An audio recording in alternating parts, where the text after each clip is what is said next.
कुछ ऐसी बहनें हैं जिनके घर में आए दिन कलह कलेश होते रहते हैं, बरकत नहीं होती है, पैसे की कमी बनी रहती है, रोग हो जाते हैं, पति द्वारा उनको अपेक्षित मान सम्मान और प्यार नहीं मिलता है।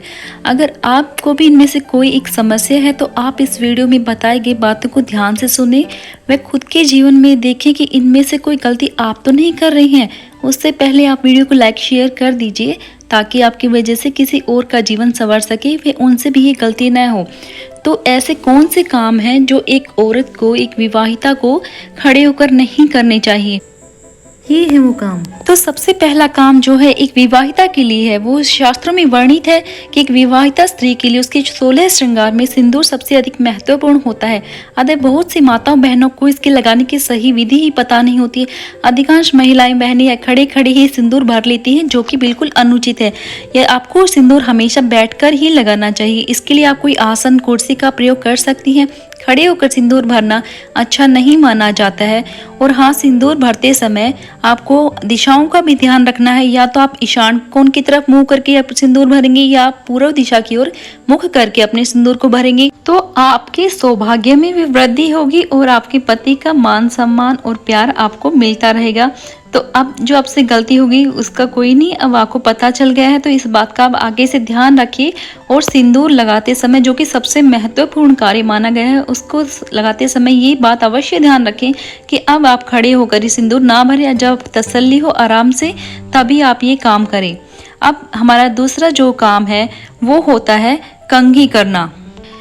ये कार्य भी एक महिला को, चाहे वो विवाहित हो या गंवारी, उसको खड़े होकर बाल नहीं बांधने चाहिए, बाल नहीं कंघी करनी चाहिए, क्योंकि इसे अशुभ माना जाता है खड़ी होकर कंघी करना। तो आपको जब भी समय लगे आप आराम से बैठिए और नीचे बैठकर आप बालों को अच्छे से अपने सजाइए, संवारिए, उनको कंघी करिए। खड़े होकर कभी भी बाल ना बांधिए, अशुभ माना जाता है। तो अब आप अगली बार से जब भी अपने बालों में कंघी करेंगे तो आप इस बात का अवश्य ध्यान रखिए कि आपको हमेशा बैठकर ही कंघी करना है। अब जो तीसरा काम है वो आज के समय में थोड़ा अप्रासंगिक हो सकता है, वो है हमारा बैठकर खाना पकाना। यद्यपि आजकल के समय में आधुनिक किचन में ये सब सुविधा नहीं होती कि हम नीचे बैठकर खाना बना सके, पर फिर भी अगर आपके पास ये सुविधा है कि आप नीचे बैठकर खाना बना सकते हैं तो आप जरूर बनाइए। नीचे बैठकर खाना बनाने के पीछे की ये भी है कि खड़े होकर खाना बनाने के लिए महिलाओं को काफ़ी समय तक खड़ा रहना पड़ता है, जिनसे उनकी थकान हो जाती है और शरीर कमज़ोर होता है। इसलिए आप इससे बचने के लिए जहाँ तक संभव हो बैठकर ही खाना बनाएं। अब जो चौथा पॉइंट है हमारा, अब उसमें आता है खाना कैसे चाहिए। तो शास्त्रों में बात सभी के लिए लागू होती है कि खाना खड़े होकर नहीं अपितु बैठकर ही खाना चाहिए। जमीन के ऊपर बैठकर आसन पे खाना चाहिए।